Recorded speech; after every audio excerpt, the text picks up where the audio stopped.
오늘의 대한민국 경제 뉴스 요약입니다. 국내 주요 이슈와 글로벌 변수, 산업별 동향을 알기 쉽게 전달해드리겠습니다. 첫 번째 뉴스입니다. 현대차 임단협 최종 타결. 현대자동차 노사가 올해 임금 및 단체 협약을 최종적으로 마무리했습니다. 전체 노조 조합원 42,000여 명을 대상으로 한 투표에서 52.9%의 찬성률로 잠정합 의안이 가결되었습니다. 노사는 월 기본급 10만 원 인상, 성과급과 격려금 총 450%와 1,580만 원, 일시금, 주식 30주, 재래시장 상품권 지급 등에 합의했습니다. 특히 통상임금 산정 기준에 명절 지원금, 여름, 휴가비, 연구수당 등을 포함했고 국내 공장 내 소프트웨어 전문 인력 양성과 미래차 핵심 부품 생산도 약속했습니다. 현대차 관계자는 이번 합의를 계기로 자동차 산업의 위기를 노사가 함께 극복하고 최고의 품질을 위해 노력하겠다고 밝혔습니다. 다음 뉴스, 부동산 시장 동향, 거래 정체, 집주인 호가 유지. 국내 아파트 매매 시장이 거래 침체를 보이고 있습니다. 신규 입주 물량이 줄고 집주인들은 매물 호가를 쉽게 낮추지 않고 있습니다.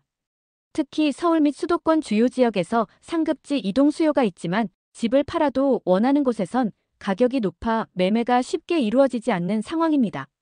시장 전문가들은 거래량은 감소하고 있으나 급매물이 아니면 집값 하락은 제한적이라며 잠정 관망세가 이어질 것이라고 전망하고 있습니다. 세 번째 뉴스, 홈플러스, 기업회생 반년, 대주주 엑시트 우려. 홈플러스가 기업회생 절차에 들어간 지 반년이 지났습니다. 회생계획안 제출 기한이 연장되고 있고 대규모 점포 폐점도 가시화되고 있습니다.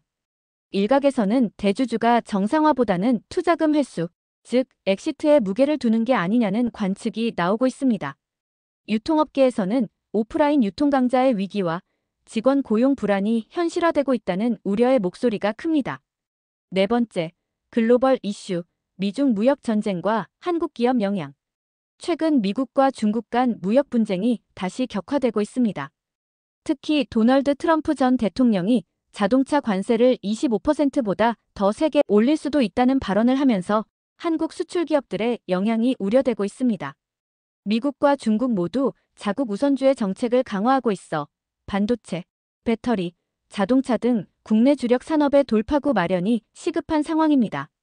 정부도 단기적 업황 대응뿐 아니라 장기적 시장, 다변화 및 첨단 기술 확보가 해법이라고 진단하고 있습니다. 다섯 번째, AI 반도체 투자 경쟁 본격화. 국내외 주요 대기업들이 반도체와 인공지능 산업에 대규모 투자를 진행하고 있습니다.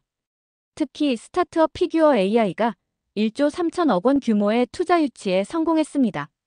LG, 엔비디아 등 국내외 거대 기업들이 참여했습니다. 동시에 미국의 반도체 산업 육성책과 관련한 글로벌 공급망 재편도 가속화되고 있습니다. 전문가들은 AI 반도체 분야 투자는 국가 경쟁력 핵심이 될 것이라며 국내 기업들도 기술 축적과 글로벌 파트너십 강화가 중요하다고 강조했습니다. 여섯 번째, 중대재해법 강화로 건설업계 비상.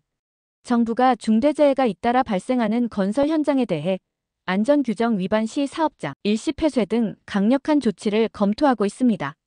중대재해처벌법 시행 이후에도 사고가 잦아 건설업계 부담이 커지고 있습니다. 우려되는 점은 중소업체와 하청협력사 중심의 피해가 커질 수 있다는 점입니다. 전문가들은 안전 강화는 불가피하지만 실질 개선이 동반되어야 한다고 조언하고 있습니다.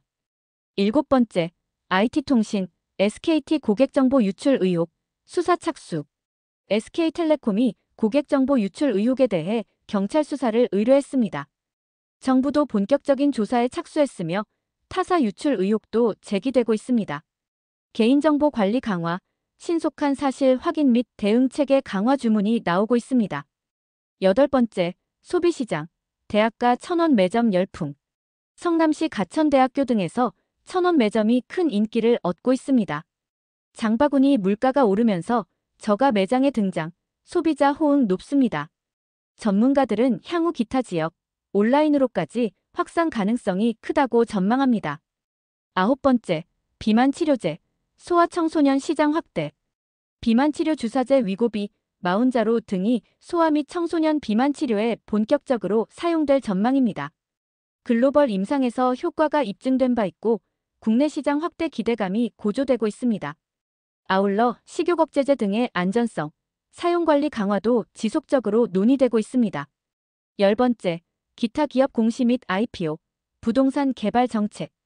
정부가 서울 등 주요 도심 내 유휴부지의 부동산 개발 추진 계획을 발표했습니다. 2027년부터 신규 사업 착공이 예정되어 있습니다. 동시에 기업들의 IPO 기업 공개 추진과 자본시장 개혁도 가속화되고 있습니다. 지금까지 오늘 하루 대한민국 경제 이슈를 종합적으로 정리해드렸습니다. 도움이 되셨다면 구독과 좋아요 부탁드립니다. 감사합니다.